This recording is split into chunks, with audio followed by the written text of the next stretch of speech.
Okay, hi everyone. I am back again, and for this video, I am going to talk about some things to do while waiting for the feedback of our application. So remember, just imagine that we have already applied and submitted our application to 10 companies, 10 businesses, and we're giving them time to review it and to evaluate our profile. And while waiting for that, it may actually take a few days or weeks for them to finish and to perhaps shortlist the applicants for the job. And here are the things that I can suggest to do while waiting for them to call us.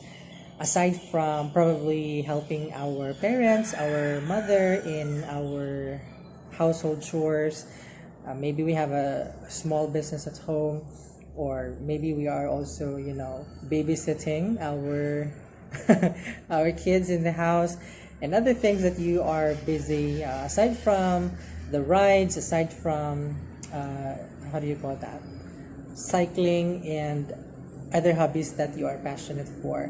Then, while also waiting, aside from that, you can also do some of these things that I can suggest. Number one is you may try to start, you may consider if you're a fresh grad or not really a fresh grad, like if you are expecting for an employment anytime soon, then you may want to consider processing. If you don't, really this would apply to fresh grad people who have just graduated. Start processing a valid government ID. Um, yes, so if you don't have a valid ID yet, because you just came from being a student, and when you are ready to venture into the corporate world, then basically you have to have government IDs, because these are really required wherever we go. So it's very important that you have to secure a valid ID. Now, people would actually, I mean, like, react when they apply for ID. They will be required to present another government ID. Well, the purpose is that of them applying for an ID, because they don't have an ID, and now they are required to submit one. Well, that's okay. Basically, that's we can't do anything about that. But start with police clearance and NBI clearance. These documents can actually serve as valid government ID. So it won't require you to submit or present a government ID if you want to apply. So you just have to get it and process and comply the requirements, and then you can get an NBI clearance. And that's also applicable if you are, you're not a fresh grad, you're expecting for an employment anytime soon, then your company shall and surely will require you to present or to submit an NBI clearance. So, yep. So if you don't have an ID, go for NBI clearance or police clearance. That's a valid government ID. So yeah, either of the two. And then if you want to apply for other IDs like postal or maybe other IDs, then if you can present your NBI clearance if ever the officers will require you. So that's it. Start securing or processing a government ID. And then also next is that you may also want to start working or getting your government numbers. So the government numbers that I'm talking about are the government mandated numbers, which include if you're in the government, I think that's going to be GSIS. But if you're in the private sector, or not necessarily in the private sector, that's going to be the SSS, PhilHealth, Pag-ibig, and tax identification number. So if you're eyeing for an employment, then basically your employer will require you to submit government numbers, and that includes, especially in the private sector, it's going to be the SSS, PhilHealth, Pag-ibig, and tax identification number. I believe for now, everything has been transitioned online. So SSS, PhilHealth, and Pag-ibig number application can be done online. You just want to check out their websites and follow the step-by-step guide on how to create a number on these offices. Okay, so that's the second tip that I can give. Well, I mean, thing that you may want to consider doing while waiting for your interview. And in connection to that, you may also want to start preparing your other pre-employment requirements that may include your birth certificate, may include your diploma or your transcript of records. They may include your ID, like 2x2 or 1x1 ID picture.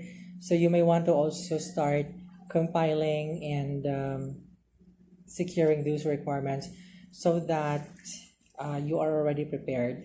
Now, you're actually doing this because you are feeling positive that something good is about to happen and you will be hired anytime soon. So if you're believing that the law of attraction, you are feeling positive that the company or one of the companies that you applied for will call you and then you'll get hired. So if you think and feel that way, then it will also attract positive energy and it will come to you. So that's what I'm talking about. And then in connection to the requirements, you may also want to create or to make an organizer. This is what I do. I just don't have my my portfolio here where I put all my papers. If you're from, I know you're familiar with Clearbook. So what I do is I have a long Clearbook at home and I place there all my papers. So that includes my NBA clearance, my birth certificate. I have like 10 photocopies of my birth certificate.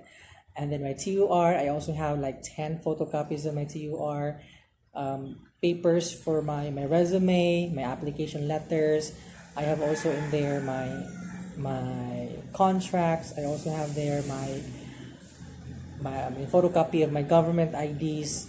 So everything is compiled inside a Clearbook so that when the time comes that you will be submitting or you will be needing either of those requirements, then you don't want to spend time looking for those papers because you just put them in one Clearbook or in one portfolio or in one organizer.